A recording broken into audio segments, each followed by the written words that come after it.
So let's start with Molly. Interesting year. She was injured at the start of the year.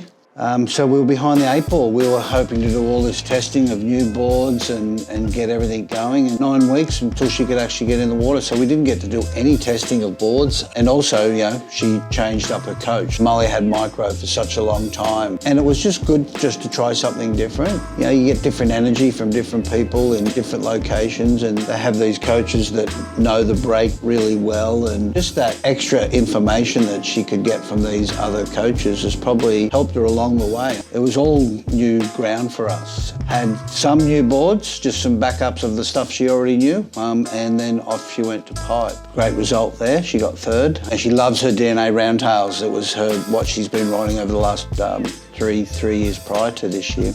So then I started playing around with a little bit shorter boards, 5.7s. She was riding a lot of 5.8s, 5.9s. Just for those bigger turns and stuff, and then we played around with 5.7. What I was trying to sort of say to Molly is, let's go shorter. Let's get those cardies and those top turns. Let's get that board to come under you a little bit more. Let's see how far we can get that. The narrowness stayed the same, the thickness stayed the same, the volume stayed the same. Be playing around with different rockers, some square tails, which she rode in the pool, and she always had to go back on her trusty DNA roundtails. And off she went to Abu Dhabi, and she got 2nd there on something that was fresh and new.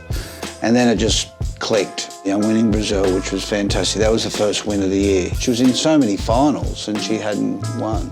And then she went to J Bay, and when it was 3 foot, she was riding this new Mick Fanning model. It was just so spicy, and then it got bigger and she went back to a 510 DNA roundtail. And the way she was attacking the lips was unbelievable, You saw what she did in Jopu, riding a 6.2 sweet spot, broke one the day before the final, had to ride the one that she rode in the semis, which had creases she had to get fixed. A couple of phone calls, I need more 6.2s for Fiji. So everything pulled together. It was just one of those years where if it was back to the old system, she'd be run around as the world champion. But this top 5, I was a big fan for the top 5. We saw what Steph did coming from 5th years ago, but coming into Cloudbreak, she's got some good boards. She's got everything from 5.8s all the way up to 6.6s. Whether it's Cloudbreak, rumour is it might be at restaurants, but she's ready. She's only 2 waves away from winning the world title, and I can't wait till all that starts. I haven't had many events at restaurants, and it'd be great if it is there, but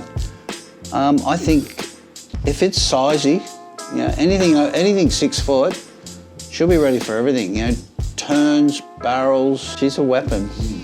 Girl surfing at this level has gone through the roof. Taking that cutaway is actually going to make the surfers, free up. So I think we're going to see another level again in next year.